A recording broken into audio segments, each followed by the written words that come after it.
हामी व्यक्ति आफैमा लोकतान्त्रिक छैनौँ, हाम्रो घर लोकतान्त्रिक भएको छैन, हाम्रो समाज लोकतान्त्रिक भएको छैन, अनि हामी सिङ्गो देश लोकतान्त्रिक भएन भनेर हामी चिन्ता गर्छौँ। नेपाल गरिब भइरहनुको कुनै पनि कारण छैन, मात्र के हो नि हामीले नेपाललाई धनी बनाउने कहिले प्रयास नै गरेनौँ।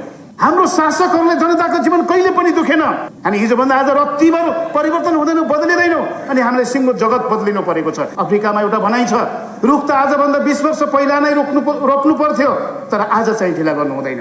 जबसम्म शासकहरूको तिनका आफ्नै इतिहास लेखिदिने इतिहासकारहरू हुनेछन्, त्यति बेलासम्म शिकारको होइन शिकारीको इतिहास लेखिनेछ।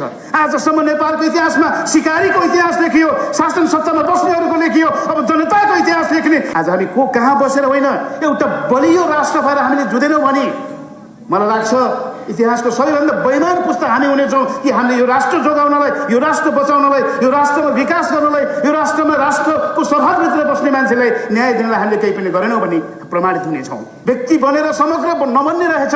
यो संसारमा बनेका देशहरूले सामूहिकतामा काम गरेका रहेछन्, समुदायमा काम गरेका रहेछन्। मलाई त विश्वास छ कुनै दिन त्यस्तो एउटा राजनेता आउनेछ, त्यस्तो एउटा नेताले यो देशमा शासन गर्नेछ जसलाई प्रत्येक दुःख, प्रत्येक कमजोरहरूको लागि दुख्नेछ।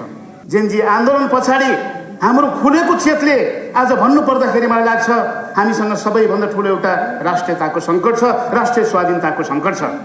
त्यस पछाडि हाम्रो लोकतन्त्रमाथि आज सबैभन्दा खतरनाक आक्रमण भएको छ। यदि हामीले साँच्चीकै सामूहिक बुद्धि पुर्याएनौँ भने, सुझबुझ पुर्याएनौँ भने हामीले निरन्तर सङ्घर्ष गरेर ल्याएको यो लोकतन्त्र पनि भत्किने सम्भावना छ। यो देश जस्तो नरहन सक्छ, यो देश जनताको नरहन सक्छ। त्यो इतिहासमा कहिले हामीले जनताको बनाउन सकेनौँ। जेनजी पुस्तालाई भन्न चाहन्छु, मेरो पुस्तालाई भन्न चाहन्छु, हाम्रा ज्ञान र विज्ञान र संज्ञानहरू आज आफैमा सन्देहमा परेका छन्। हाम्रा आफ्नै अनुभव